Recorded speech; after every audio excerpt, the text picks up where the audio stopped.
Nous inaugurons aujourd'hui ce monument à la mémoire de tous nos enfants, des 25 enfants de notre commune qui sont morts dans cette guerre. Souvenez-vous, mes amis, souvenez-vous, il y a un peu plus de 6 ans, en ce mois de juillet 1914, nous étions à quelques jours de la guerre et personne n'aurait pu imaginer qu'elle allait durer 4 longues années.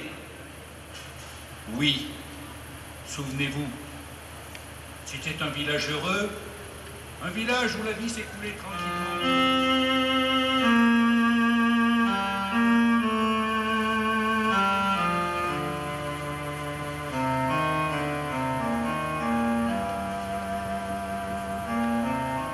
Je m'appelle Louis-Joseph Trier. Je suis le cadet d'une famille de 4 enfants, 4 garçons. Mes parents, Joseph et Louis. Regardez-les. Ils sont usés par le travail de la ferme, par celui de leur terre. Leur ferme. Ils l'aiment autant que nous, leur fils.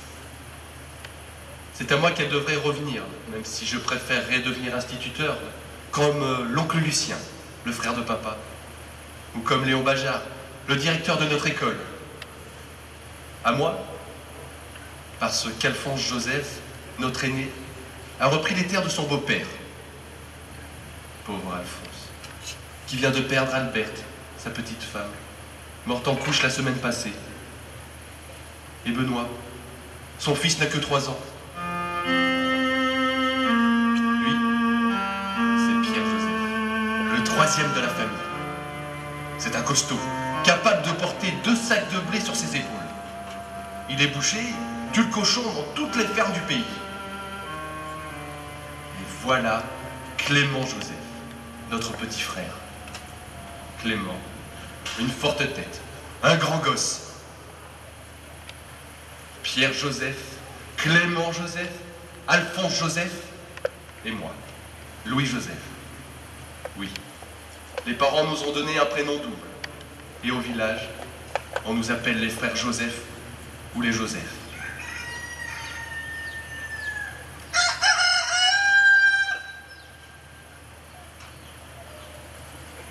Bon Dieu, mais dépêche-toi, Clément. Qu'est-ce qui m'a fichu un feignant pareil? Quand on a un patron et un travail, on arrive à l'heure. Est-ce que tu m'emmènes encore? Allez, allez, file. Et j'espère que l'Antoine y te recevra comme il faut. C'est pas possible. Comme si on t'avait élevé à rien faire.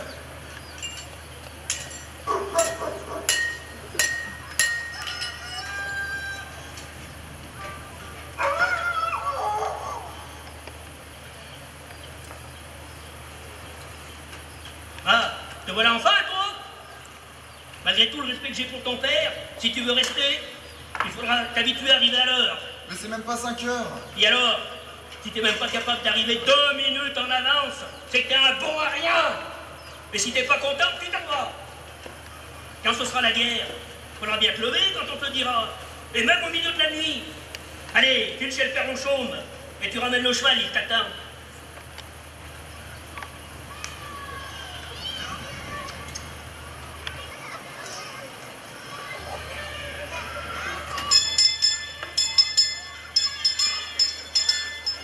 Bonjour, monsieur l'instituteur. Bonjour, Jérémy. Toujours aussi matinal? Faut bien, monsieur l'instituteur, faut bien.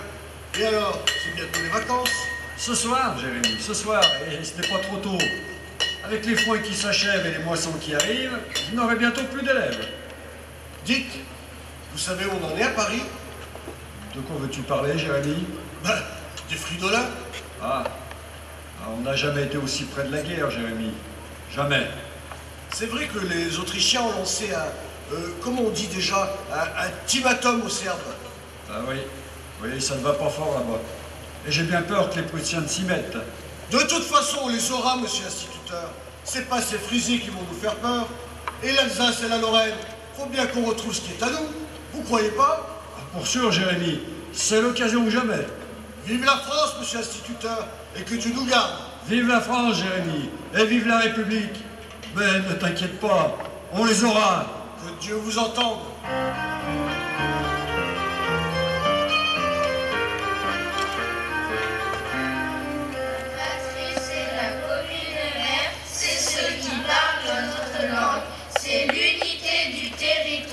La patrie, c'est tout ce que notre vieille France contient de pays et de citoyens dans les vastes limites du Rhin, des Pyrénées et de l'océan.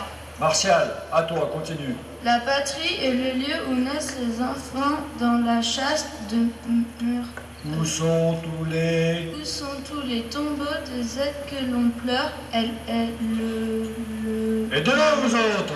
Le souvenir pieux qui transmet aux enfants la gloire des aïeux, Saint-Louis, Henri IV, orgueil de la couronne, les guerriers, les savants dont le monde s'étonne, plus les uns et vaillants, Bossuet et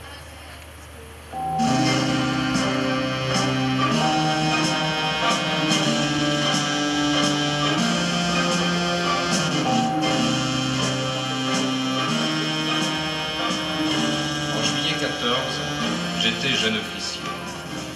Et je me souviens. Oui, je me souviens si bien. Jamais nous n'avions été aussi près de la guerre.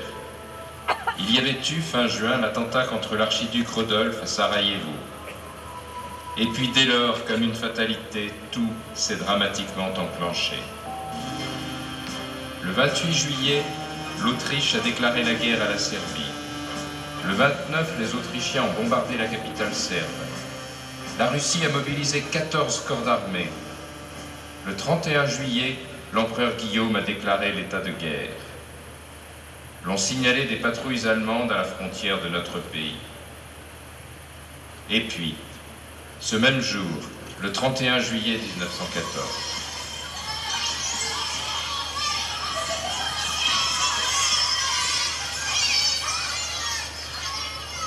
Monsieur l'instituteur!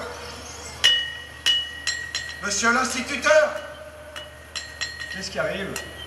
Ah, c'est toi, François. Ils ont tué Jaurès! Qu'est-ce que tu dis? Jaurès! Ils l'ont tué hier soir au Café du Croissant à Paris. C'était le seul qui pouvait nous sauver de la guerre. Le seul. C'était un ordre. C'est bien fait. C'est qui, Jaurès? Un pacifiste, un ami des Prussiens. Alors celui-là qui l'a tué, on devrait le décorer. Ah, cette fois, la guerre est pour demain. C'est bien fini, François. Fini! Oh, nous les avons. Ils vont vers la raquille qui vont avec. Nous allons nous battre au cul, Guillaume. Mais nous allons nous battre au cul, notre bonne affaire pour toutes. Il ne vaudra plus nous ramener en vous son casque à pointe. On les aura, ces salauds de boche. Vous allez voir la raclée qu'on va leur mettre. Vive la France! Vive la France! Vive la France!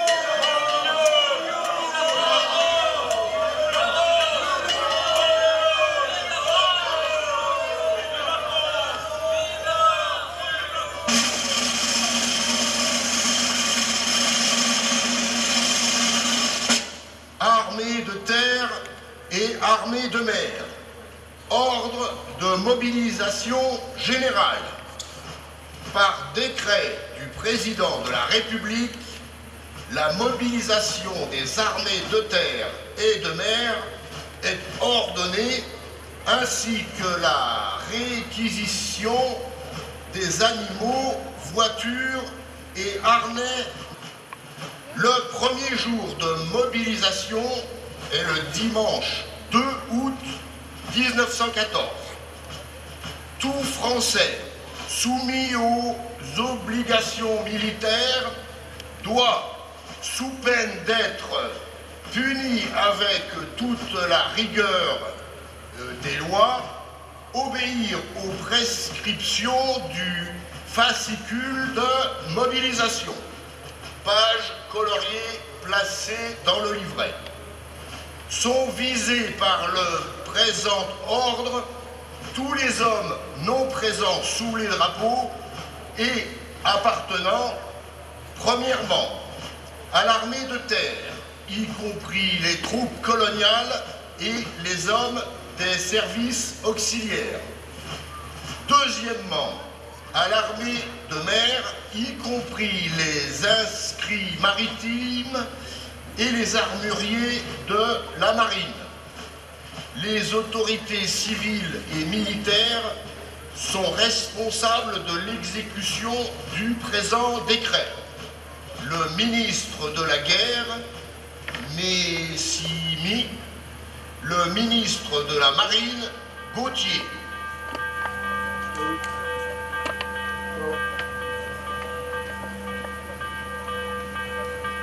T'entends le coq-chat, petit? C'est le feu au cul du Guillaume. Il faut partir. Vite! À Berlin! À Berlin! À Berlin! Et les moissons! Et les moissons! Et les maçons, écoutez-moi! Et les moissons! Vous y pensez aux moissons? C'est nous les vieux, qu'on les fera. Et les femmes s'en occuperont. C'est pas un travail de femme, ça! Mais ils seront vite revenus, vous en faites donc pas. Vite revenus? Vite revenus? Qu'est-ce que vous en savez? Il y a eu 10 ans de guerre avec Bonaparte. Et en 70, on est vite revenus parce qu'on a pris une raclée. Moi, je vous dis, Berlin, c'est pas encore pour demain. La ferme, François! Allez voir tes boches, traître! Ah, ça t'embête, hein? Ça t'embête parce que tu ne pourras plus faire de commerce avec les Prussiens, hein? Vendu! Traître! Je te la fais! Allez voir tes boches!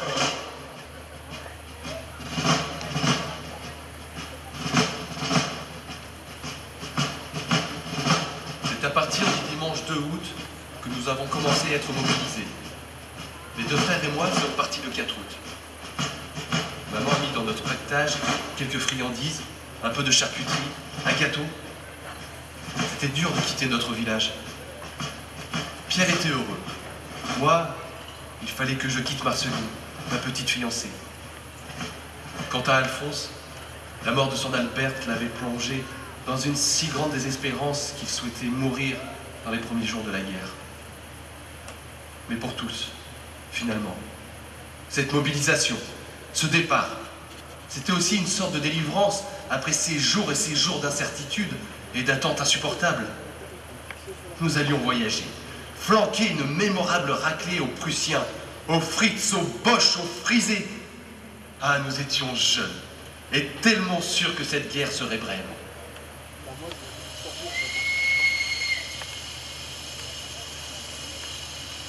Nous nous sommes retrouvés sur le quai de la gare de Pont-de-Beauvoisin.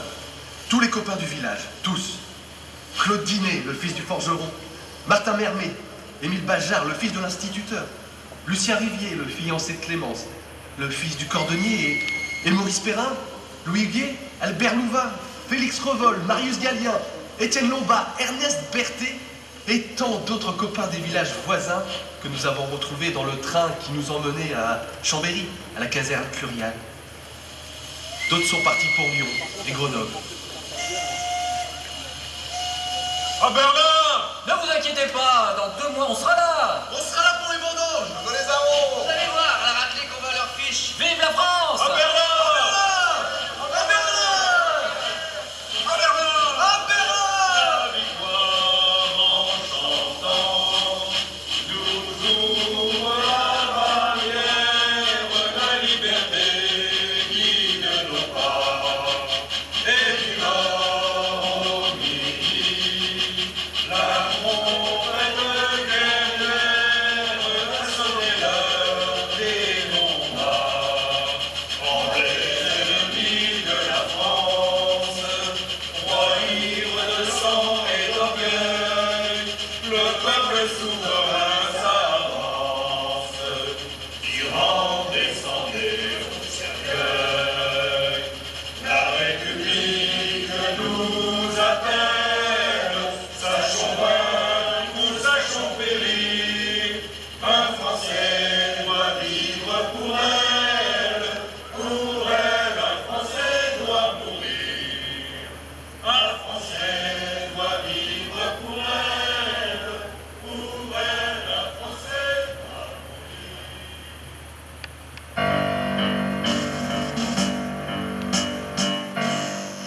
Au village, comme dans tous les villages de France, il il ne restait plus que les pères de familles nombreuses et les vieux de plus de 50 ans. Toute la vie semblait un instant désorganisée. Les anciens sont repartis au champ, les femmes et les enfants à la terre ou à l'usine. Viviani, le président du Conseil, a lancé aux femmes de France, à nos épouses, à nos mères, à nos filles, à toutes celles et ceux qui restaient, un vibrant appel dans les journaux. Il faut que les femmes achèvent la moisson, battent, engrangent le blé. Il faut que les femmes et aussi les vieillards et les enfants gagnent la bataille des vendanges. J'étais avec mes hommes sur la frontière des Vosges. Je les revois si pressés d'écrire à leurs parents, à leurs épouses. Bien, chers parents et chers Clément, je vous écris pour vous dire que nous sommes bien arrivés à Épinal. Les habitants sont heureux de nous voir. Ils espèrent comme nous une victoire rapide. Nous avons livré notre première bataille il y a quelques jours. Et je peux vous dire que ça canardait sec. Mais nous avons repris plusieurs kilomètres aux poches.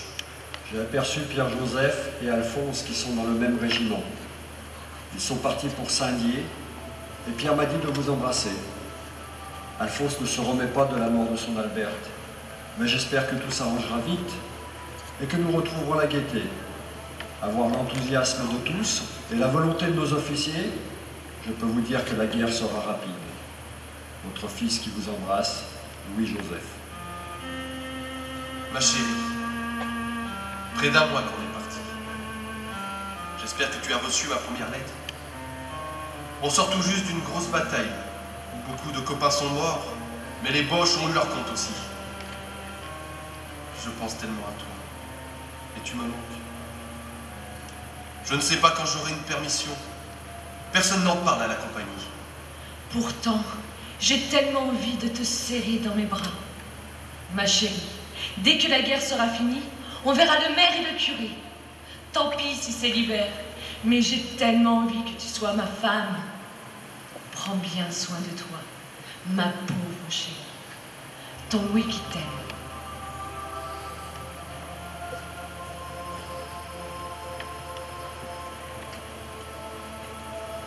Dans les journaux, les nouvelles sont bonnes, même si sur le terrain, notre armée a bien du mal à contenir l'avancée ennemie. Les Allemands ont envahi la Belgique qui résiste comme elle peut. Ils avancent jusqu'à Charleroi. Nos armées se sont repliées de la frontière belge jusqu'à la Marne, 44 km de part.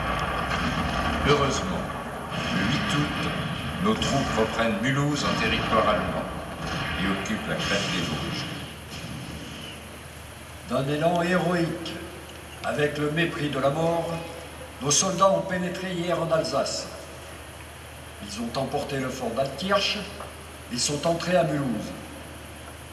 Leur sang coule sur la terre jadis arrachée à la patrie.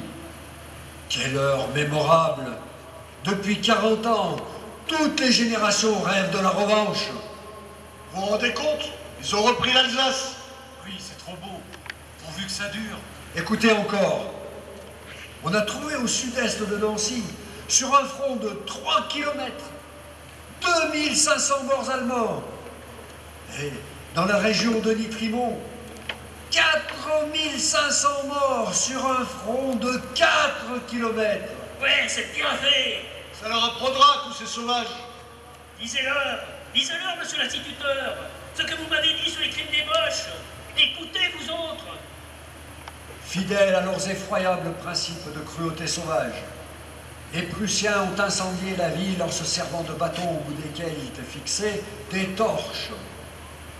Puis, ils ont envahi l'église, y ont dansé au son de l'orgue avant de mettre le feu à l'aide de grenades et de liquides inflammables.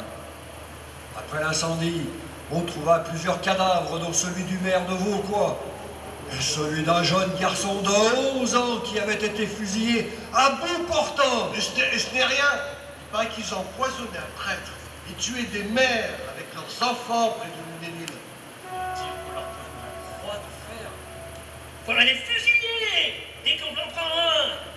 Pour l'exemple. Sale Boche, on les aura dans 8 jours, on est à Berlin. C'est toujours pas toi qui rentreras à Berlin.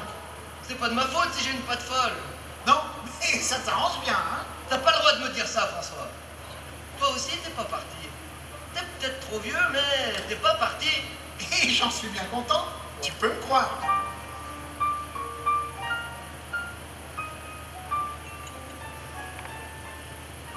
Monsieur l'instituteur?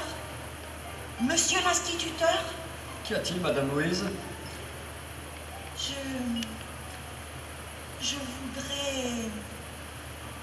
C'est-il que vous pouvez répondre à la lettre de mon Louis? Je suis pas capable d'y écrire, vous savez bien. Bien sûr, Madame Louise. Que voulez-vous lui écrire? Dites-lui que j'ai bien reçu sa lettre et que je suis contente qu'ils soient tous les trois en bonne santé. Dites-lui qu'on s'occupe de tout avec le père et dites aussi à Alphonse qu'on s'occupe bien de son petit Benoît qui attend toujours après lui. Doucement, doucement. Oui, monsieur l'instituteur. Dites-lui aussi que les moissons étaient belles et que la grisette a mis bas un grand veau blanc. Et que les pommes de terre ont un peu pourri dans le champ de la combe, mais que c'est rien, et que nous en aurons assez pour l'hiver, mais qu'on les attend tous les trois, parce que leurs bras, ils nous y manquent, et qu'ils fassent bien attention à eux. Doucement, Madame Louise, je ne peux plus suivre. Oh, excusez-moi, monsieur l'instituteur, excusez-moi. Qu'à Louis, qui prenne pas froid, lui qui est fragile des bronches, et qu'on pense beaucoup à eux, et qui nous y donne des nouvelles. Le premier jour de mobilisation est le dimanche 2 août 1914.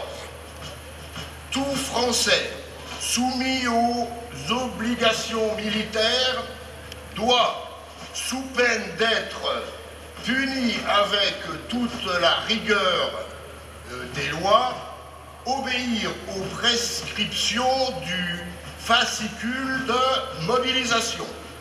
Page coloriée placée dans le livret.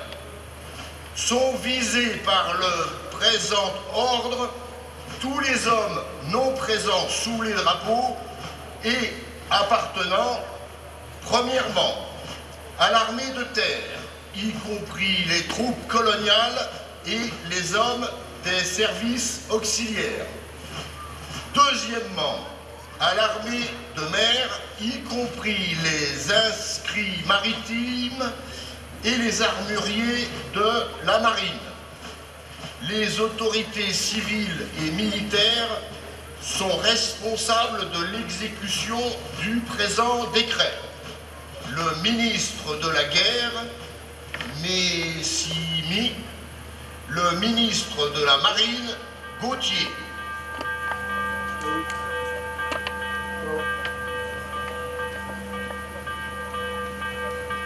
T'entends le coq-chat, petit? C'est le feu au cul du Guillaume. Il faut partir. Vite! À Berlin! À Berlin! À Berlin! Et les moissons! Et les moissons! Et les maçons, écoutez-moi! Et les moissons! Vous y pensez aux moissons? C'est nous les vieux, qu'on les fera. Et les femmes s'en occuperont. C'est pas un travail de femme, ça! Mais ils seront vite revenus, vous en faites donc pas. Vite revenus? Vite revenus? Qu'est-ce que vous en savez? Il y a eu 10 ans de guerre avec Bonaparte.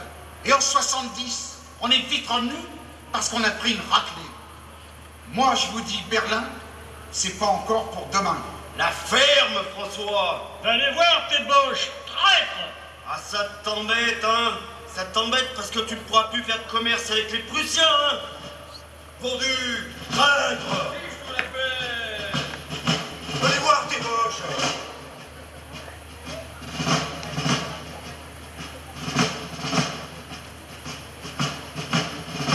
C'est à partir du dimanche 2 août que nous avons commencé à être mobilisés. Les deux frères et moi sommes partis le 4 août.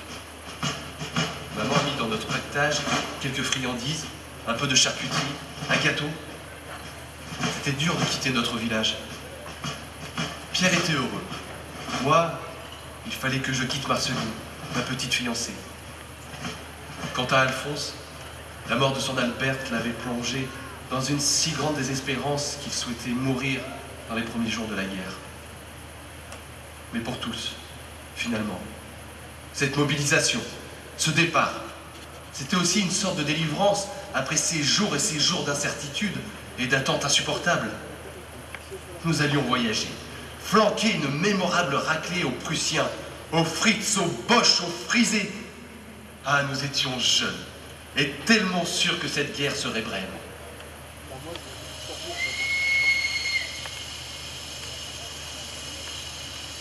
Nous nous sommes retrouvés sur le quai de la gare de Pont-de-Beauvoisin. Tous les copains du village, tous. Claude Dinet, le fils du forgeron, Martin Mermet, Émile Bajard, le fils de l'instituteur, Lucien Rivier, le fiancé de Clémence, le fils du cordonnier, et Maurice Perrin, Louis Huguet, Albert Louvain, Félix Revol, Marius Gallien, Étienne Lombard, Ernest Berthet et tant d'autres copains des villages voisins que nous avons retrouvés dans le train qui nous emmenait à Chambéry, à la caserne Curial. D'autres sont partis pour Lyon et Grenoble. Ah Berlin! Ne vous inquiétez pas, dans 2 mois on sera là. On sera là pour les vendanges, dans les arômes. Vous allez voir la raclée qu'on va leur fiche. Vive la France! À Berlin! À Berlin! À Berlin! À Berlin! La victoire en chantant, nous ouvrons la barrière, la liberté guide nos pas. Et du nord au midi, la trompette guerrière a sonné l'heure des combats. En les ennemis de la France, roi ivre de sang et d'orgueil, le peuple souverain s'avance, tyran descendez au cercueil. La République nous appelle, sachons vaincre ou sachons périr. Un Français doit vivre pour elle, un Français doit mourir. Un Français doit vivre pour elle, un Français doit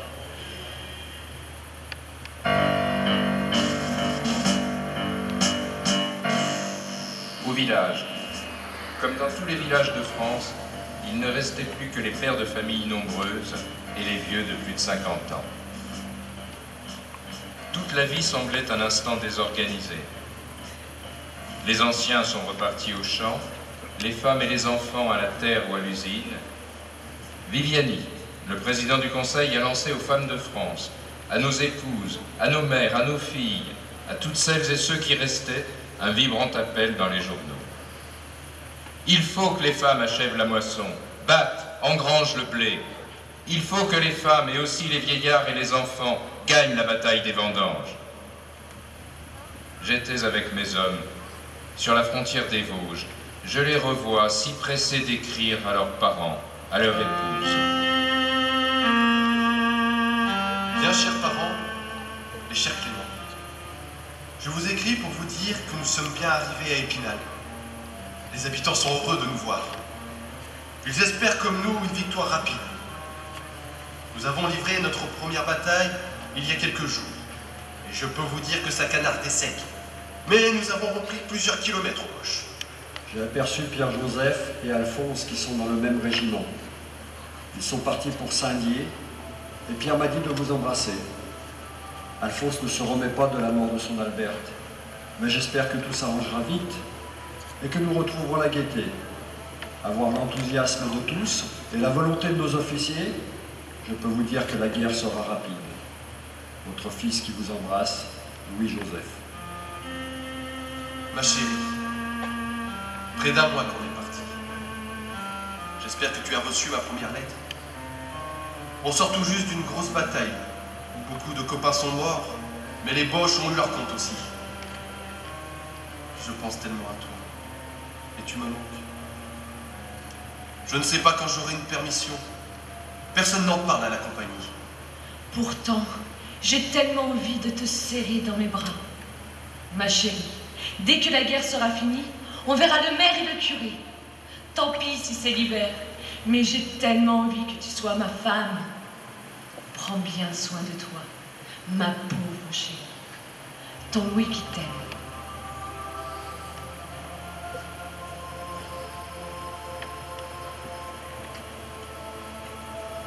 Dans les journaux, les nouvelles sont bonnes, même si sur le terrain, notre armée a bien du mal à contenir l'avancée ennemie. Les Allemands ont envahi la Belgique qui résiste comme elle peut. Ils avancent jusqu'à Charleroi. Nos armées se sont repliées de la frontière belge jusqu'à la Marne, 44 km de part. Heureusement, le 8 août, nos troupes reprennent Mulhouse en territoire allemand et occupent la crête des Vosges. D'un élan héroïque, avec le mépris de la mort, nos soldats ont pénétré hier en Alsace. Ils ont emporté le fort d'Altkirch et sont entrés à Mulhouse. Leur sang coule sur la terre jadis arrachée à la patrie. Quelle heure mémorable! Depuis 40 ans, toutes les générations rêvent de la revanche. Vous vous rendez compte? Ils ont repris l'Alsace. Oui, c'est trop beau, pourvu que ça dure. Écoutez encore. On a trouvé au sud-est de Nancy, sur un front de 3 km, 2500 morts allemands. Et dans la région de Nitrimont, 4500 morts sur un front de 4 km. Ouais, c'est bien fait. Ça leur apprendra, tous ces sauvages. Disez-leur, monsieur l'instituteur, ce que vous m'avez dit sur les crimes des Boches. Écoutez, vous autres. Fidèles à leurs effroyables principes de cruauté sauvage, les Prussiens ont incendié la ville en se servant de bâtons au bout desquels étaient fixés des torches. Puis, ils ont envahi l'église. Ils ont dansé au son de l'orgue avant de mettre le feu à l'aide de grenades et de liquides inflammables. Après l'incendie, on trouva plusieurs cadavres, dont celui du maire de Vauquois et celui d'un jeune garçon de 11 ans qui avait été fusillé à bout portant. Et ce n'est rien. Il paraît qu'ils ont empoisonné un prêtre et tué des mères avec leurs enfants près de l'une des villes. Faudra les fusiller dès qu'on en prend un. Pour l'exemple. Sale Boche. On les aura dans 8 jours, on est à Berlin. C'est toujours pas toi qui rentrera à Berlin. C'est pas de ma faute si j'ai une patte folle. Non, mais ça t'arrange bien, hein. T'as pas le droit de me dire ça, François. Toi aussi, t'es pas parti. T'es peut-être trop vieux, mais t'es pas parti. Et j'en suis bien content. Tu peux me croire.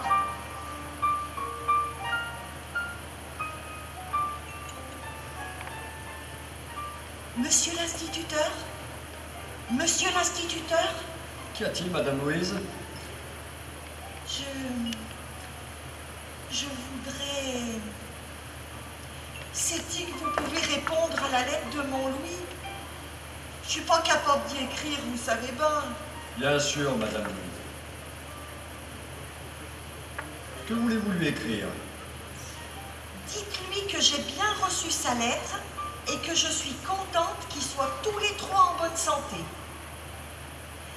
Dites-lui qu'on s'occupe de tout avec le père et dites aussi à Alphonse qu'on s'occupe bien de son petit Benoît qu'attend toujours après lui. Doucement, doucement.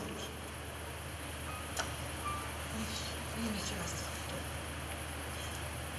Dites-lui aussi que les moissons étaient belles et que la grisette a mis bas un grand veau blanc. Et que les pommes de terre ont un peu pourri dans le champ de la combe, mais que c'est rien, et que nous en aurons assez pour l'hiver, mais qu'on les attend tous les trois, parce que leurs bras, ils nous y manquent, et qu'ils fassent bien attention à eux. Doucement, Madame Louise, je ne peux plus suivre. Oh, excusez-moi, monsieur l'instituteur, excusez-moi. Dites à Louis qu'il prenne pas froid, lui qui est fragile des bronches, et qu'on pense beaucoup à eux, et qui nous y donne des nouvelles. Voilà. C'est pas la peine de t'en faire, Louise. Parce que dans 8 jours, ils seront venus. Une guerre rapide qu'ils ont dit, comme qui dirait, une guerre éclair. On recule, mais on avance, et la victoire est proche. Vive la France! Et vive la bêtise, Louise! Ce n'est pas le moment de plaisanter, François. Chaque jour, des garçons meurent pour la France. C'est toujours le moment, monsieur Bazard. Moi, ils ne m'ont rien fait, les Prussiens. Et les Autrichiens non plus. Il y a chez eux des pauvres types comme nos garçons qui n'ont rien demandé et qui s'en fichent pas mal de l'archiduc, du caprice, du Berlin et du Guillaume. Tu ne peux pas parler comme ça, François. Tu n'en as pas le droit. J'ai tous les droits, monsieur l'instituteur. On est en République, après tout. C'est ce que vous dites toujours. Et la guerre, c'est une chiennerie. Et je dis que nos garçons ne seront pas là pour Noël, et peut-être même pas pour l'autre Noël. Faut pas dire des horreurs pareilles, François, faut pas. Pense à notre Benoît et à tous ces petits roues qui attendent leur père. Tu n'es pas un vrai patriote, François. C'est quoi la patrie, monsieur l'instituteur? Ma patrie à moi, c'est la vie. C'est les hommes. Ceux qui triment, pas les autres. Pas ceux qui ont l'habit et la moustache fine. C'est toujours pour les mêmes crapules qu'on se bat. Et c'est toujours les mêmes pauvres types qui en crèvent. Ils vont mourir pour qui, nos garçons? Hein? Pour qui? Fiche-moi le camp d'ici, François, t'es qu'un ivrogne, t'es qu'un lâche. Fiche-moi le camp d'ici avant que je t'assomme. C'est pas la peine de crier, Jérémie. Tu peux dire ce que tu veux. Tu sais bien que j'ai raison. Fiche le camp, prends ta charrette. Va les retrouver, tes fridolins. Va vite chez tes amis prussiens, traite.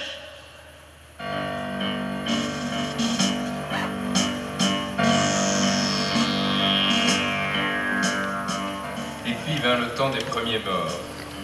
Dans ces villages que je connais si bien puisque je suis né dans l'un d'entre eux, on commence à annoncer les terribles nouvelles. 3 jeunes à Saint-André, un autre à Corbelin, 2 à la Bâtie, 2 frères à Chimilin, 2 autres à Romagnoux. On dit qu'il y en aurait aussi à Saint-Albin et à Pressin. Mais on dit tellement de choses.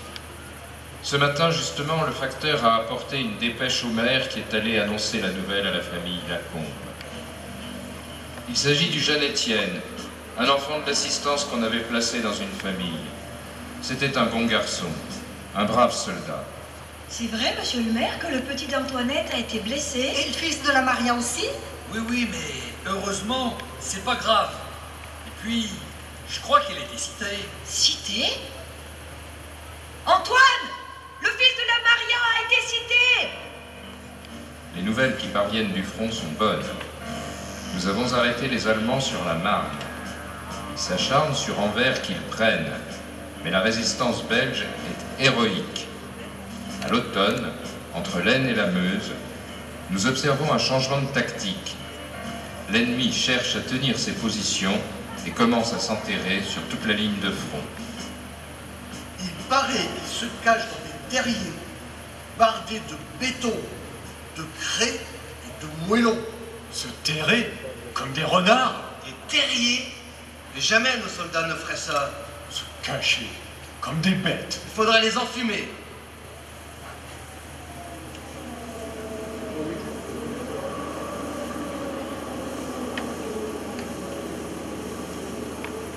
Noël est arrivé. Et nous sommes toujours là, installés dans la guerre comme dans l'hiver. Comme il fait froid en cette fin décembre. Un vent glacé souffle depuis 8 jours, et nous sommes comme transis. Noël. Dire que j'avais promis à Marceline d'être auprès d'elle. Et je suis là, avec les copains, dans la neige et sous la bise. Le seul lien avec nos familles, ce sont les lettres. Celles que nous écrivons, celles que nous recevons. Nous sommes allés à la messe du minuit. Aujourd'hui, je suis allé à l'école pour apprendre à lire la carte d'état-major. L'hiver nous a surpris dans les tranchées. Nous étions assez nombreux. Et c'est un du 62e qui a dit. Tu m'as appris que Claudius était mort. Cela m'a fait beaucoup de bien. Une carte d'état-major. Tu me vois, officier. Nous avons froid. Cette nuit, dans mon sac qui me servait d'oreiller, les rats ont mangé les gâteaux que tu m'avais envoyés et mes 2 bougies. J'étais tellement fatigué que je n'ai rien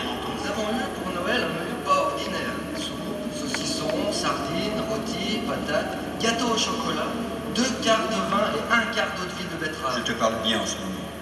Mais peut-être que dans 10 minutes, je serai en os. On a même fumé un cigare que le lieutenant nous a J'ai offert. été enterré 2 fois par un obus et mon sac enlevé de dessus mon dos par une explosion. Voilà 5 mois que cette vie dure.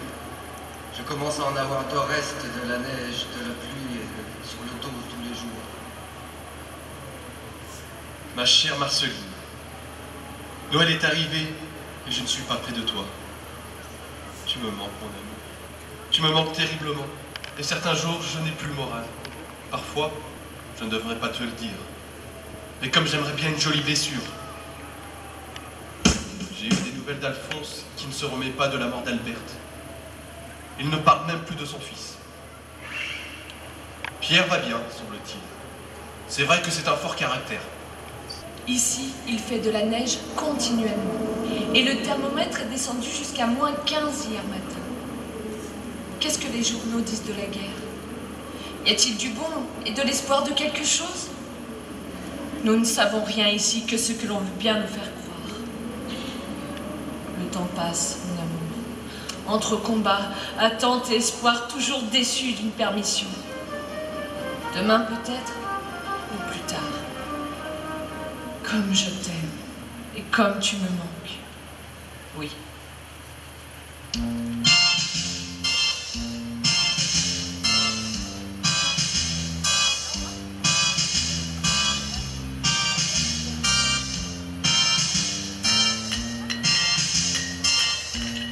Pierre, mon petit, comme tu as maigri, mon grand.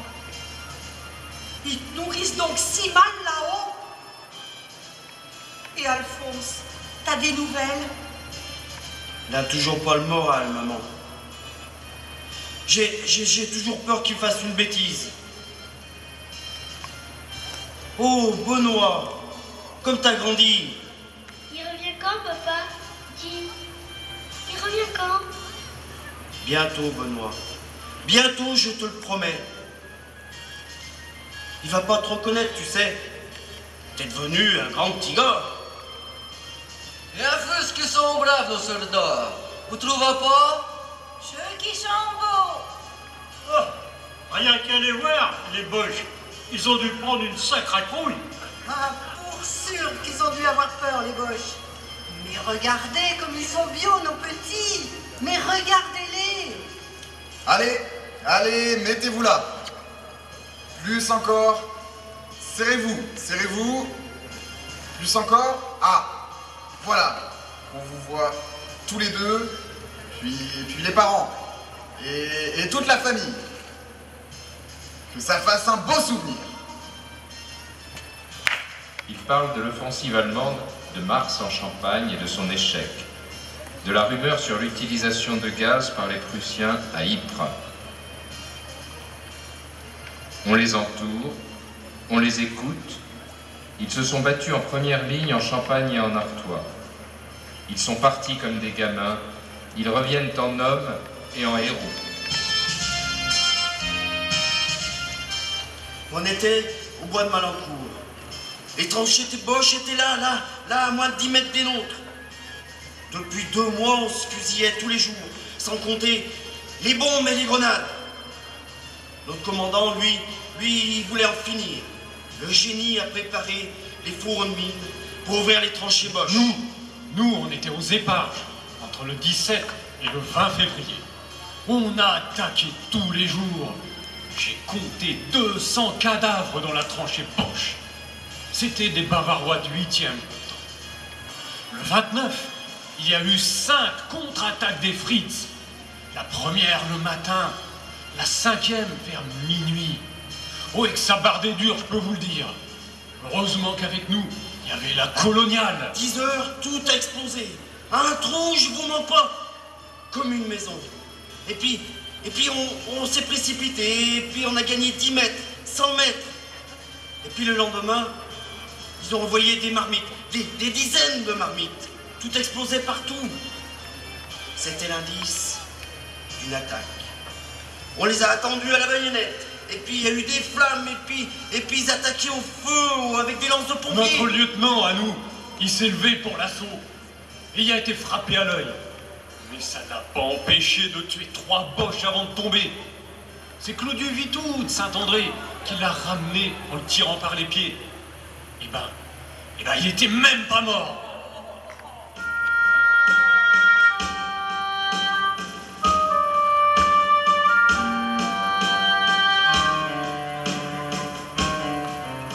Chaque récit confère aux hommes l'étoffe des héros.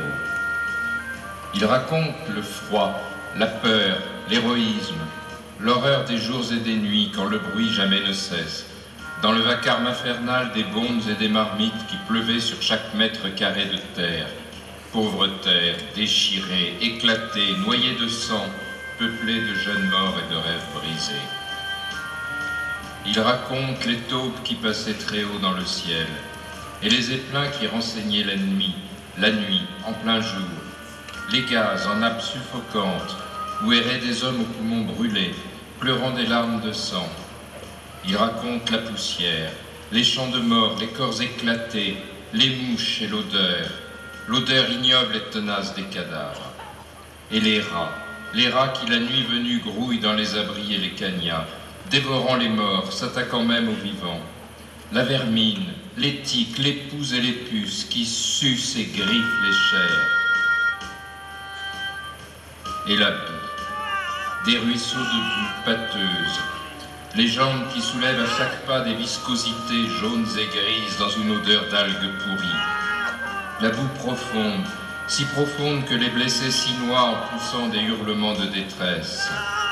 La boue glacée, liquide et pesante. Des kilomètres de boue, hérissés de membres déchiquetés, de guenilles brunes, des kilomètres de boue qui aspirent et dévorent les hommes et les bêtes. Kilomètres de boue, où s'enlisent dans l'immensité gluante les dernières forces des fantassins que l'on pousse au combat. La boue qui paralyse, atrocement présente, comme un immense cauchemar où toute vie s'étouffe dans des cloaques immondes. La boue grise et tenace sous la pluie qui s'écrase, sous la neige noircie. La boue encore et toujours dans la désolation des crépuscules, dans les jours blêmes, dans les nuits bleuâtres déchirées par les éclairs des fusants et des bombes. La boue, si vous saviez. Oh Marceline, ma jolie petite fiancée, comme j'aimerais être près de toi. Comme j'aimerais quelques jours de permission pour me noyer dans ton sourire. Comme le temps me dure. Mais je sais que les permissions ne durent guère. Je sais qu'on vient d'appeler la nouvelle classe et les derniers réservistes. Alors Jacques, bientôt, il n'y aura plus que toi. Mais c'est pas de ma faute. Ils m'ont même refusé à l'usine de Lyon. Alors, c'est que t'es fait pour rester. Après tout, faut bien qu'il en reste quelques-uns. Et moi? Quand c'est que je vais pouvoir partir, moi? Hein, papa? T'es encore trop jeune. La guerre, c'est pas pour les gosses. Je dirais que j'ai 18 ans. On peut demander au maire de tricher un peu, non? Tu as le temps, Clément. Ce n'est pas ce qu'il y a de plus propre, la guerre. Pourtant, c'est vous qui disiez qu'il n'y avait rien de plus beau que de donner sa vie pour la patrie. Il n'y a rien de plus beau, peut-être. Peut-être que je me suis trompé. Peut-être que je ne savais pas tout. De mois en mois, de lettre en lettre, d'article en article, de permission en permission, les nouvelles du front parviennent, éclatées, mystérieuses, presque irréelles. Ma chère Marceline, je vais bien, et j'espère qu'il est de même pour toi, pour Benoît et les parents. Mais tout ici est horreur. D'après les renseignements, on craint une épidémie, car les obus ennemis déterrent les cadavres et font voler des débris de chair. Hier au soir, je suis allé avec Jean Marion au poste de sentinelle, en avant des fils de fer. La lune brillait dans un ciel magnifiquement clair. On entendait distinctement les Allemands planter des piquets et clouer des planches. Que nous réserve-t-il pour demain? Mais demain est un autre jour. Et nous avons appris à vivre l'instant. Je pense tellement à toi.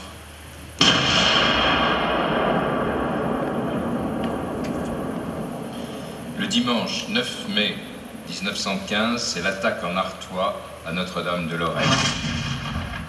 Avec un succès foudroyant pour l'armée française, mais la percée échoue parce que les réserves sont restées à 12 km en arrière. En août, on nous annonce la prise de Varsovie par les Allemands. En septembre, ce sera la deuxième offensive française en Champagne. Brillamment commencée, mais bien vite enlisée. Des dizaines de milliers de morts pour quelques centaines de mètres gagnés. Tout devient si dérisoire. En octobre, les Alliés débarquent à Salonique, mais les Serbes battent en retraite devant les Allemands et les Autrichiens.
Non, c'est pas possible.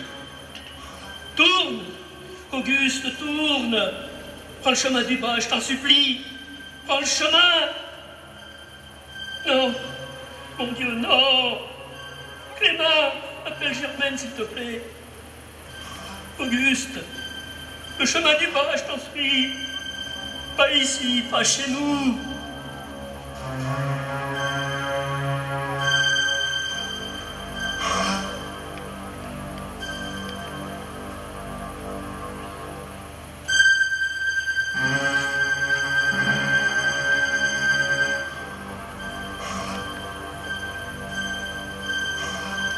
Clément, c'est net du Pierre. Va vite chercher l'instituteur.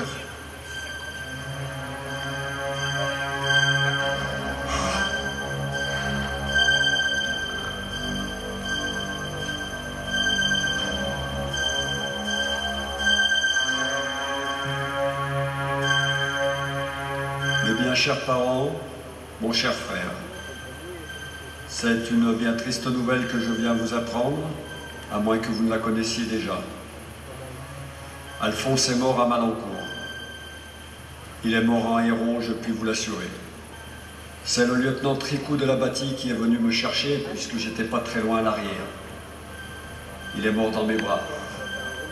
Il n'avait plus envie de vivre depuis la mort de son Alberte. Il m'a dit qu'il vous aimait et qu'il fallait bien prendre soin de son Benoît et qu'il comptait sur Marceline, que ça lui ferait une bonne mère. Il revient quand, papa? Mon petit. Il est parti pour longtemps, mon petit. Pour très très longtemps. Comme maman? Oui, comme maman. Alors, il est près du bon Dieu? Oui, mon Benoît, oui. Il est tout près du bon Dieu. C'est le 12e mort du village. Sans compter les blessés, si la guerre continue. Ils vont tous y passer. Il paraît qu'ils vont encore rappeler des réservistes. Allez, vous inquiétez pas. À Noël, ils seront là, vous verrez. C'est pas possible qu'on gagne pas. Non, c'est pas possible. À Noël! À Noël! Ils ne reviendront jamais. Ils ne reviendront jamais, jamais. Ni à Noël, ni à l'autre Noël. Allez, donnez vos enfants au boucher de Verdun. Donnez, donnez-les aux Prussiens pour qu'ils crèvent tous dans la boue et dans la mer.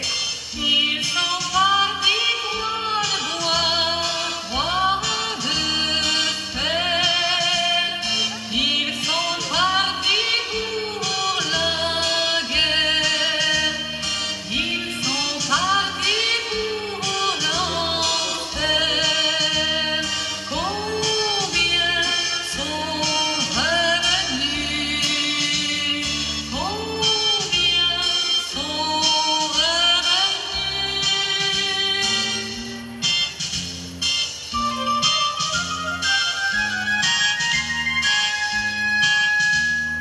ils ont cru que la guerre serait sans lendemain, qu'il ferait la paix avant d'être l'hiver.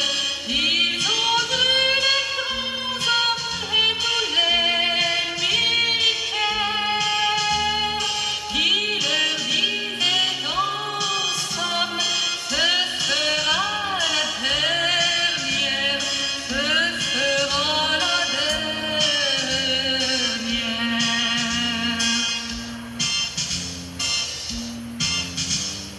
Ils sont partis pour le bois, roi de fer. Ils sont partis pour la guerre. Ils sont partis pour l'enfer. Combien sont revenus? Combien sont revenus?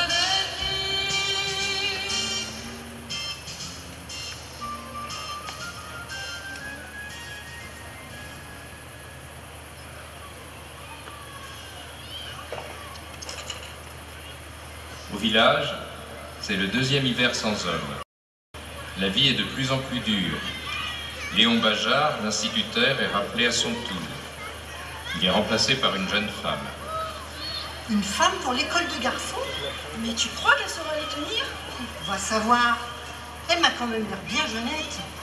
Ben oui, mais qu'est-ce que tu veux faire? Il y aura bientôt plus d'hommes. Faut bien les remplacer. Et puis, on est peut-être bien aussi capable qu'eux. Les femmes prennent de plus en plus la place des hommes et assurent la survie du pays, en France comme en Allemagne ou en Angleterre. À Lyon, elles deviennent allumeuses de réverbères, poinçonneuses, balayeuses de rue. À Chambéry, elles travaillent 10-12 heures par jour à l'usine Fabrique, à coudre des uniformes, des boutons de guêtre. Ailleurs, elles fabriquent des munitions, tournent des obus, les remplissent de poudre ou de gaz. Le généralissime Joffre a dit « Si les femmes qui travaillent dans les usines s'arrêtaient 20 minutes, les Alliés perdraient la guerre. » Mais elles ne s'arrêtent pas. Elles ne s'arrêtent jamais. Ce sont elles qui ont entré pour la deuxième fois les moissons, qui ont vendangé, ramassé les noix et les châtaignes, elles qui ont labouré et semé, elles qui s'occupent des bêtes, des vieillards et des enfants. Sur elles repose la vie, sur elles repose l'espoir des hommes. Ce sont elles, admirables de dévouement et de tendresse, confiantes, sûres d'elles-mêmes, comme ces milliers de dames blanches, ces infirmières de la Croix-Rouge, ces compagnes de la mort. Ce sont elles aussi, ces milliers de marraines de guerre qui apportent par leurs lettres et leurs visites le réconfort aux soldats qui commencent à désespérer. J'ai tellement envie de rentrer, tellement envie que tout finisse. Merci. J'ai demandé une permission.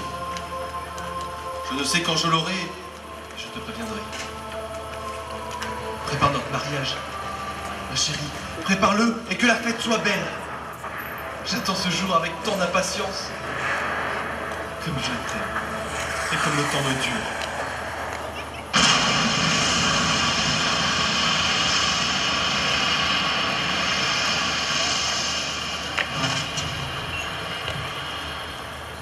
« 1916, janvier. Les Turcs avec Mustafa Kemal battent les Alliés dans les Dardanelles. Février, violente offensive allemande à Verdun. 1225 pièces d'artillerie bombardent les positions françaises. Le fort de Douaumont tombe aux mains des Prussiens. Mars. Après 5 semaines d'enfer, d'obus, de gaz et de bombardements, les troupes françaises contiennent l'offensive allemande. De Bar-le-Duc à Verdun, les 75 km de la voie sacrée sont élargis à 7 mètres. Et pendant ce temps, dans nos villages, la vie continue avec ses moments de bonheur et d'oubli. Il faut bien que nos soldats retournent chez eux pour reprendre courage, pour avoir la force de tenir jusqu'à la victoire.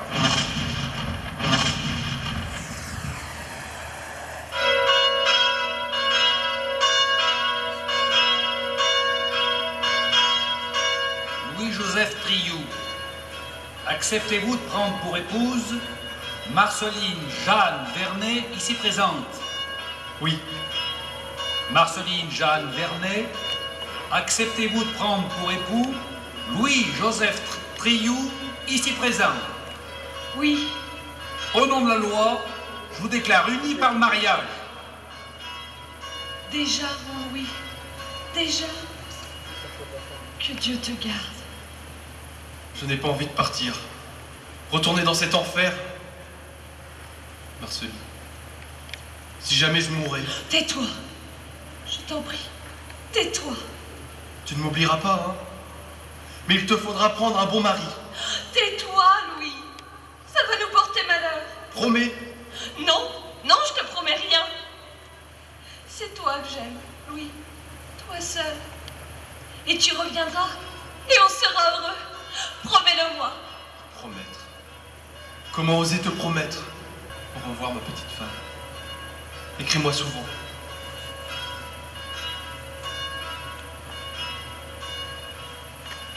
Noël 1916, janvier 1917. De longues années se sont écoulées depuis le début du conflit. Tant et tant d'hommes ont disparu qu'on n'ose plus les compter. De la mer du Nord à la Suisse, les terres sont rouges du sang de tant de millions de jeunes soldats de tout pays. En France, comme en Allemagne, on mobilise de nouvelles classes puisqu'il faut bien en finir. Chez nous, on mobilise la classe 97, des jeunes gens qui n'ont pas même 20 ans. Ça y est, je vais partir. Maman, je vais partir. Mais, enfin, tu es bien jeune. Mais non, Tu verras, papa. J'aurai la croix de guerre. Et j'en reviendrai officier. Mais qui va nous aider ici, Clément? Ah, le grand patriote. Quand c'est le petit dernier qui doit aller se faire trouver la peau, on l'aime moins, sa patrie. Tais-toi. J'aime tout pareil, ma patrie. Mais on fait pas partir des gosses, c'est tout. Des gosses. Mais ce sont tous des gosses. Les millions de morts, français, anglais ou prussiens, ce sont des gosses, comme le tien. Ne pars pas, Clément. Mais comment que je pars? Vive la guerre, François! Vive la guerre! Espèce de grand couillon. Vive la guerre. Allez, vas-y, fanfaronne. Dans 8 jours, tu seras peut-être mort, bouffé par les rats, comme une charogne. Et après, si je tue des boches avant, je serai pas mort pour rien. Crevé à 18 ans. Mais tu n'as donc aucun respect de la vie, Clément. Aucun amour pour elle. Reste, je te dis.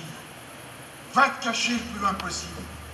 Mais pour Dieu, ne pars pas. C'est l'horreur là-haut. Il n'y en a pas un qui revient avec le même regard. Certains deviennent fous et d'autres ne valent pas le mot. Tu radotes, François. C'est l'alcool qui te fait dire n'importe quoi. Alphonse, il est mort en héros. Et tous ceux du village aussi. On va graver leur nom sur la pierre. Et après, qu'est-ce que ça te rapportera de plus? Hein? Qu'est-ce que tu en auras à faire quand les autres seront bien vivants?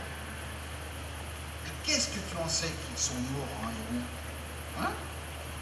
Peut-être bien qu'ils crevaient de trouille au fond d'un trou quand un obus leur est tombé dessus. Je serai un héros. Alors, allez, vas-y, héros. Va te faire trouer le ventre. Va secouer ta tripaille dans la pluie des tranchées. Ah, Joseph, vous pouvez être fier. Un fils mort, 2 autres, Dieu sait où, et le 4e qui ne reviendra pas. Elle va être contente de toi, la patrie. Mais quand est-ce que vous comprendrez que c'est une chiennerie, la guerre? Quand? Bon, allez, rentrez, vous allez m'attraper froid. Une chiennerie. Mais que les hommes sont cons. Oui. Une chiennerie, la guerre. Ah, c'est toi, Annette. T'es donc revenu? Tu ne dis rien? Mais qu'est-ce que tu veux que je te dise? Mais vous, les femmes, vous vous rendez compte que vous enfantez des cadavres? Vous vous en rendez compte? Et que veux-tu qu'on y fasse? Maintenant que c'est commencé, faut bien aller jusqu'au bout. Allez jusqu'au bout.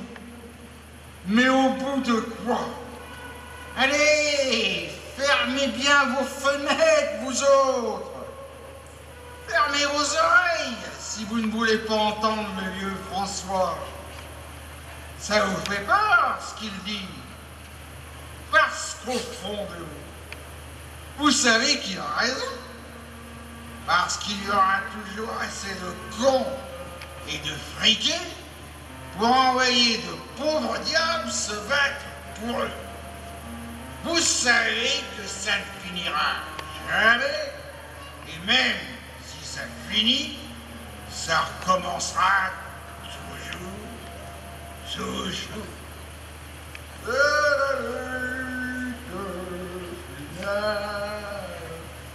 Oh, pour nous, les humains, l'international sera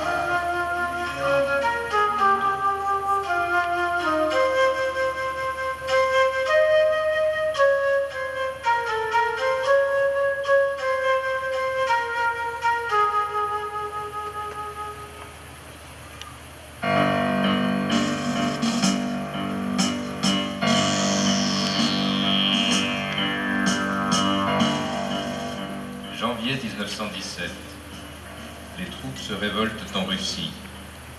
Le tsar va bientôt abdiquer.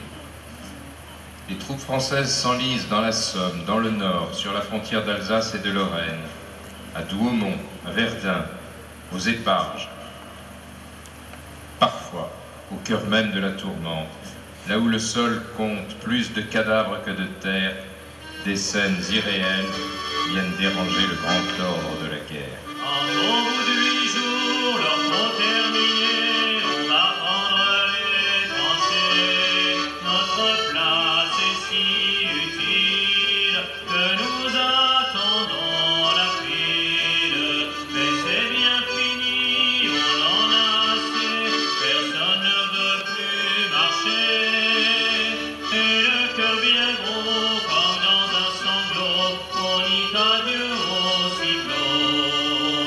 Même sans tambour, même sans trompette, on s'en va là-haut en baissant la tête. Adieu la vie, adieu l'amour, adieu toutes les femmes. C'est bien fini, c'est pour toujours de cette guerre infâme. C'est à Garonne sur le plateau qu'on doit laisser sa peau, car nous sommes tous condamnés, nous sommes les sacrifiés. Ces malheureux droits sur les grands boulevards, tous ces gros qui font leur droit, si pour eux la vie est rose, pour nous c'est pas la même chose. Au lieu de se cacher, s'embusquer, les jeunes monter aux tranchées, pour défendre leur bien, car nous n'avons rien, nous autres les pauvres puritains. Tous les camarades sont enterrés là, pour défendre les biens de ces messieurs-là. Ceux qu'on le pognon sera bien gros, car c'est pour eux qu'on crève. Mais c'est fini, car les croupions vont tous se mettre en grève. Ce sera votre tour, messieurs les gros, de monter sur le plateau. Car si vous voulez la guerre, payez-la de votre peau. Medana kom du klokken, Fader har slæbt, moder har slæbt, ikke slap alene. Fader har slæbt, moder har slæbt, ikke slap alene. Råbande kammerde, fatande krig. Fader har ment, moder har ment, at vejen Fader har ment, Ma chérie, hier on a cru un instant qu'on était en paix. Des copains se sont mis à chanter la chanson de Craon, une chanson interdite parce qu'elle dit trop bien la vérité. Et les Allemands ont répondu par une chanson. Il paraît que c'était une chanson d'amour, d'après Alfred qui habitait Célestat. Nous avions tous les larmes aux yeux. Nous avons même allumé un petit feu et échangé des cigarettes par-dessus les barbelés. Éteignez-moi ça, bande d'abrutis! Éteignez-moi ça ou je vous fais passer en conseil de guerre! Et les boches qui croient que la guerre est finie. Non, la guerre n'est pas finie! Et nous allons la gagner! Allez, attrapez-moi ça!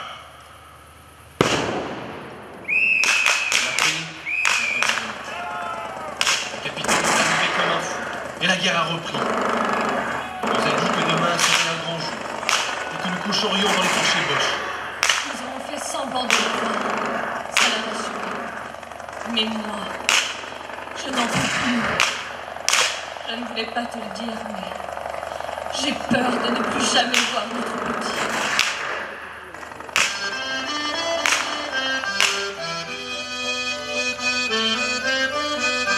C'est une lettre de tonton Louis, Benoît. Il revient bientôt? Je sais pas. Si on revient pas, il va faire comme maman et papa? Faut pas dire ça, Benoît. Il va revenir, tu sais. Il va revenir pour le bébé? Oui, il sera bientôt avec nous. C'est sûr, mon Benoît. Bientôt, tu verras. premiers mois de 1917 ont été terribles. Le 16 avril, le général Nivelle a lancé du côté du chemin des Dames sa grande offensive. Des bombardements comme on n'en a jamais vu, des chars, l'assaut des fantassins. En quelques heures, 130 000 soldats français sont morts. 130 000 morts pour rien, pour quelques mètres gagnés, aussitôt reperdus. Et quand ils ont reçu l'ordre de repartir à la boucherie, des régiments entiers se sont révoltés. Nous en avons tous entendu parler, tous. Des copains se sont même mutilés pour ne pas repartir au combat. Et le général Pétain, qui a remplacé Nivelle, a condamné 412 poilus à mort. 412 soldats comme Pierre-Joseph, pris presque au hasard. Des soldats qui n'en pouvaient plus, à qui on en demandait trop, qui n'en pouvaient plus d'être des bêtes à qui on demandait de mourir. J'ai su pour Pierre. Ces hommes ont refusé de repartir au combat. Ils étaient épuisés après 4 jours de massacre. Il les a défendus, a supplié son capitaine de leur laisser quelques jours de repos. Pierre, mon petit frère, cité pour son courage, est fusillé, lâchement fusillé.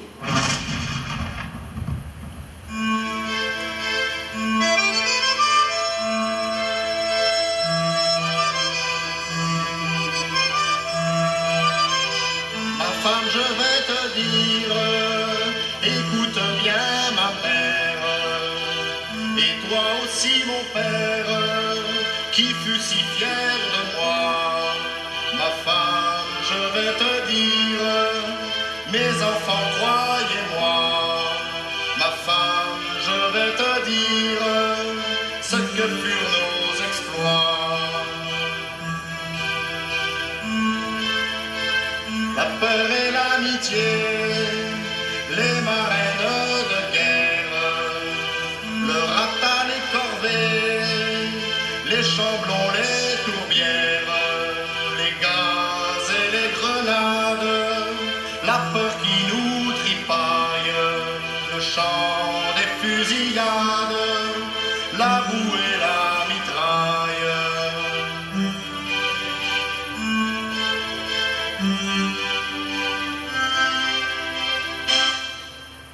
Et toutes les croix de bois, ces fleurs de cimetière qui fleurissent une fois, l'unique est la dernière. Nous sommes innocents! Innocents! Oh, j'ai 3 enfants, capitaine! Mes 3 enfants chéris! Je vous en prie, capitaine. Je vous en prie. Ma femme. Oh, ma petite femme. Vive la France, capitaine! Vive la France! Allons, enfants de la patrie, le jour de gloire est arrivé. Les mots en allemand, dans la tranchée cousine, cigarettes échangées, avant de s'étriper, et les rats qui voisinent, les cris de l'adjudant, pour gagner la colline, où la mort nous attend.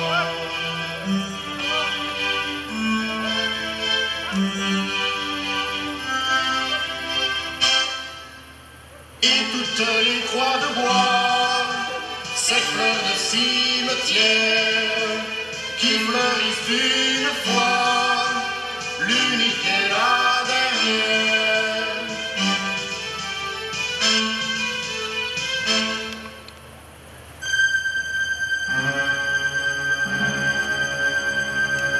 Mais c'est qui cette fois? Lequel? Louis? Pierre? Clément? Ma petite femme chérie, dis bien aux parents que Pierre est mort en héros. Il s'est battu en première ligne. Il a simplement demandé à son capitaine de ne pas envoyer ses hommes épuisés pour une nouvelle attaque. Dis-le bien aux parents. Dis-leur que c'est injuste et qu'ils peuvent être fiers de leur fils.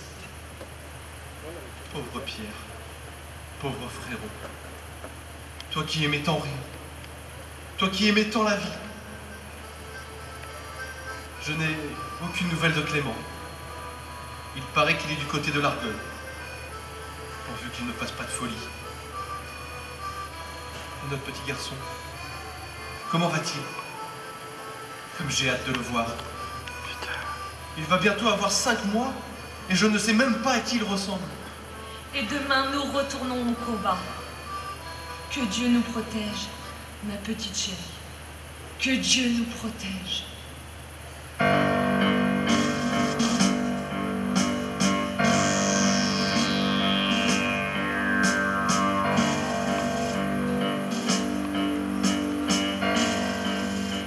Noël 1917. Février, mars, avril 1918. Les mois passent, si longs, si terriblement longs.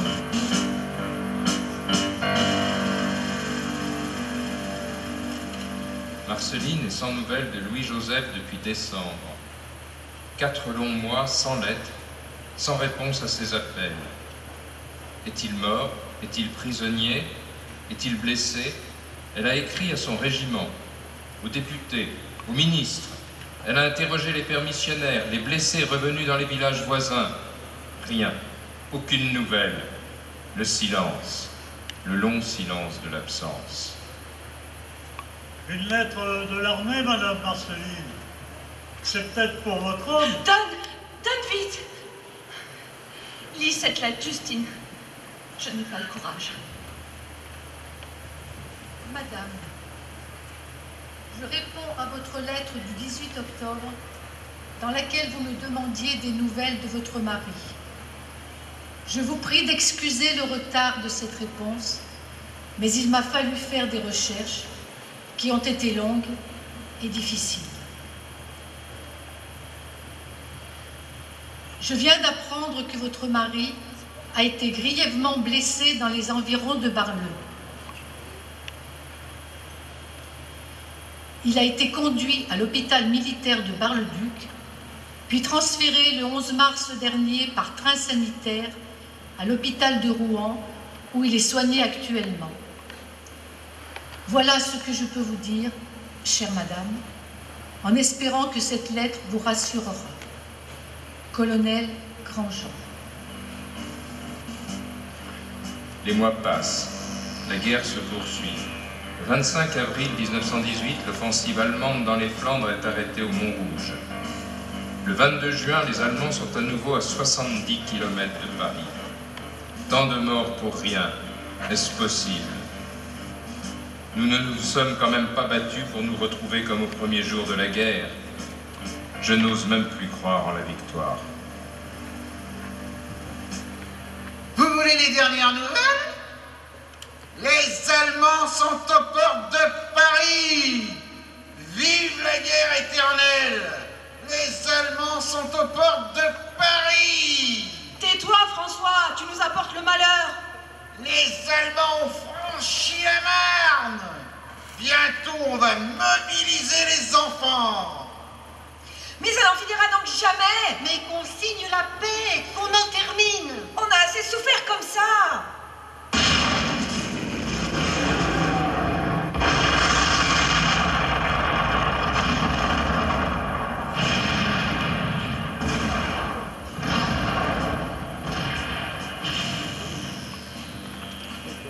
« 140 000 soldats français sont tués dans la bataille. Ne cédez à aucun prix, lance Clémenceau. À aucun prix. 50 000 soldats français sont capturés en quelques jours. Mais le général Mangin arrête les Prussiens aux portes de la capitale. Enfin, c'est le dernier combat des forces ennemies. C'est la grande offensive qui doit nous conduire à la victoire. Hé, petite, t'as des nouvelles de ton homme? Je l'ai retrouvé. Il est à l'hôpital de Rouen. Il paraît qu'il est gravement blessé, mais qu'il est sauvé. Gravement blessé? Ils disent qu'il a? Je m'en fiche, François. Qu'il revienne, même s'il lui manque une jambe ou un bras, Mais qu'il revienne. Tiens, regarde. En voilà 3 de nos héros.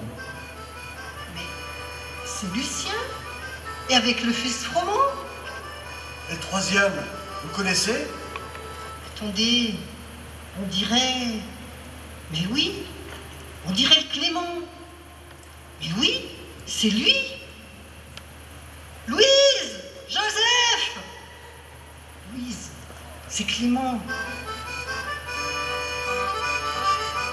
C'est vrai que les Boches sont à Paris, mais d'où vous revenez? C'est vrai que les Boches ont reculé?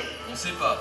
Mais je puis vous dire que là où on était, ils ont pas avancé les Boches. Et même qu'ils ont reçu. Notre lieutenant, il a été blessé. Et c'est Lucien qui l'a sauvé. Et même que c'est là que j'ai été blessé aussi. Et moi, c'est en portant secours au capitaine. Et je peux vous assurer que les Boches, ils ont pris la pétoche. Et qu'ils sont pas prêts de revenir. Et toi, Clément, tu ne dis rien? Pourquoi tu fais cette tête?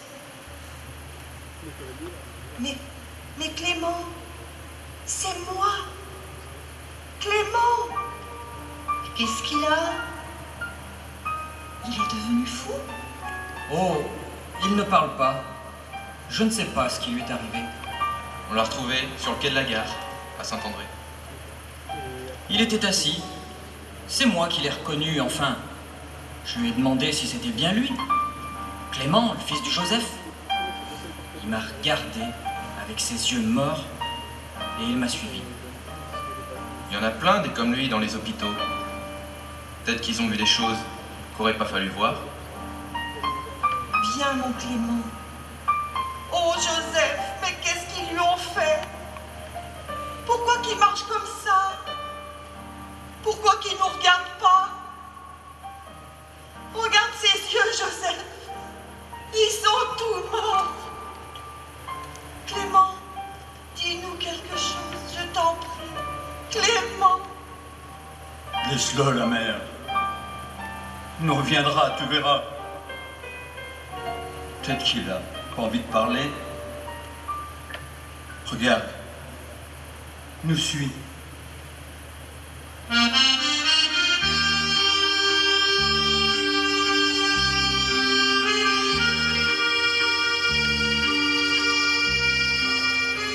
Le 8 août 1918, les forces alliées submergent enfin les Allemands dans l'Aisne.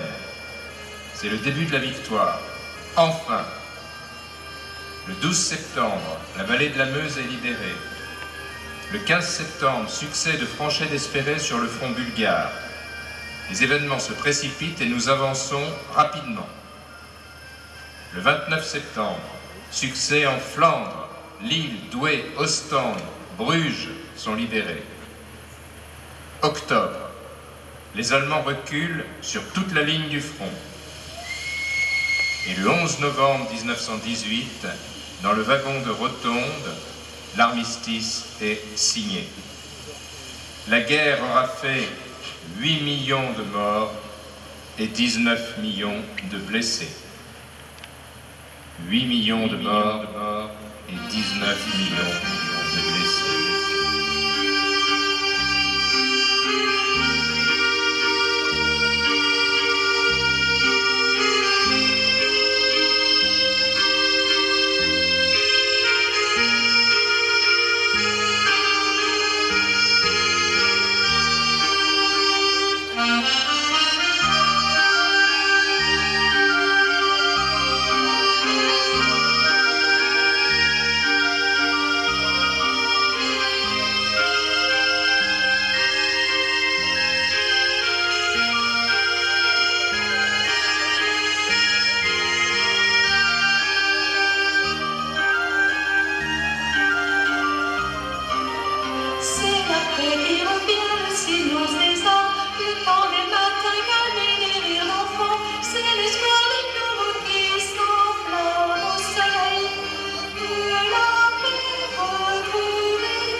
Il arrive, mon Benoît.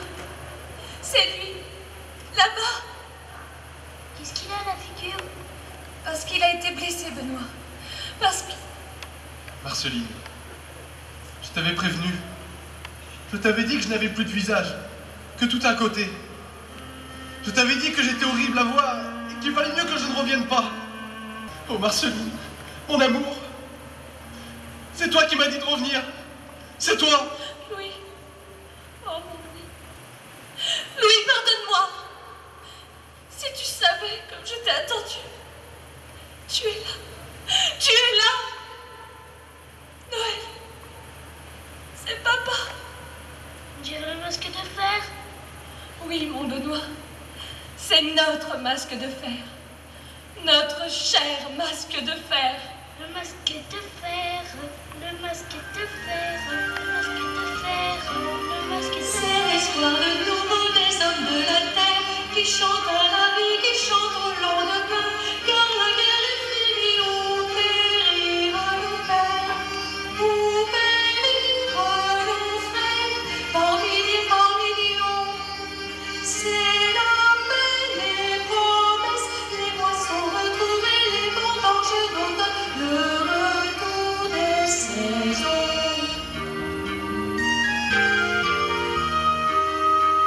Car la guerre est finie, ce sera la dernière folie des hommes de la terre.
Émile Bajard, mort pour la France.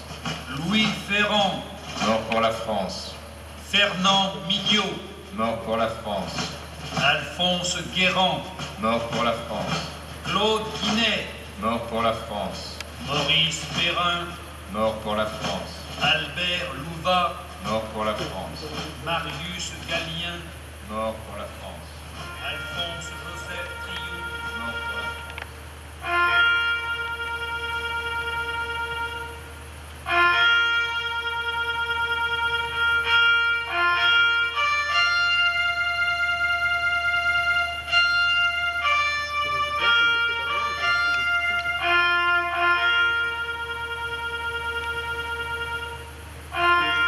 Pierre-Joseph Triou, mort pour la France.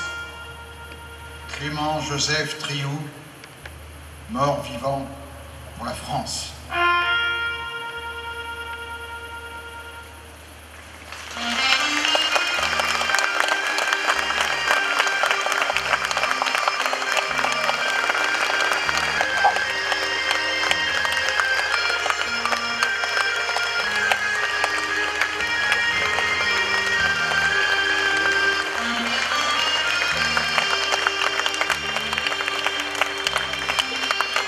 Merci encore à toutes et à tous.